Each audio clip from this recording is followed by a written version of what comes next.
আসসালামু আলাইকুম। আজ আলোচনা করব ইসলামিক কিছু উপদেশ নিয়ে। জীবনে চলার পথে অনেক বাধার সম্মুখীন হতে হয়, তাই বলে ভেঙে পড়া যাবে না, মনকে অটক রাখতে হবে। জীবনটা নিতান্তই ছোট, কখন মৃত্যুর ডাক আসবে কেউ বলতে পারে না। ইসলামিক বাণী ও উপদেশ মেনে চলে জীবনটা সহজ সুন্দরময় করে তুলবে। এমনই কয়েকটি ইসলামিক বাণী ও উপদেশ নিয়ে বলবো।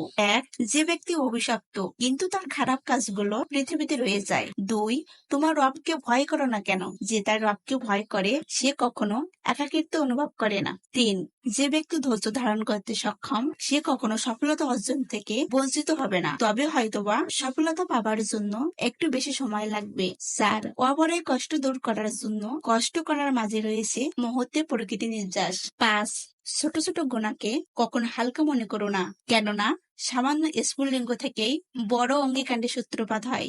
ছয়, লোকের প্রশংসায় আনন্দিত হতে এবং লোকের নিন্দায় দুঃখিত হতে আপনার অন্তরকে প্রশ্রয় দেবেন না। সাত, দরিদ্রকে দান করেন, সেই দানের জন্য একটি পুরস্কার আছে।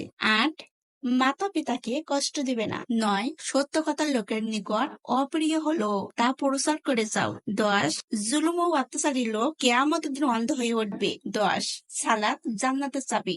11, রোজা মানুষকে আখিরাতমুখী করে। 12, রোজার পুরস্কার আল্লাহ তাআলা নিজ হাতে প্রদান করবেন। 13, রমজান গুনাহ মোচনের অন্যতম মাধ্যম। 14, রমজানের শেষ রাতে সকল উম্মতকে মাফ করা হয়। 15, ইফতার পর্যন্ত রোজাদারের জন্য ফেরেশতারা দোয়া করেন। 16, ধৈর্য এমন একটি গাছ যার গায়ে কাটা কিন্তু ফল অত্যন্ত মজাদার। 17, আল্লাহ তাআলার ভয়ে তুমি যা কিছু ছেড়ে দেবে আল্লাহ তাআলা তোমাকে তার চেয়ে উত্তম কিছু অবশ্য দান করবেন। 18, রমজান আল্লাহ তাআলা ও বান্দার মাঝে অত্যন্ত গোপন ইবাদত, তাই এর মাধ্যমে আল্লাহ ও বান্দার মাঝে সম্পর্ক দৃঢ়তা হয়। 19, দারিদ্র আক্রমণ থেকে নিজেকে রক্ষা করো, কেননা ইয়ার অভিশাপ মানুষকে কাফেরে পরিণত করে। 20, তোমরা তোমাদের কথা গোপনে বলো অথবা প্রকাশ্যে বলো, তিনি তো অন্তরের বিষাদী সম্পর্কে অবগত।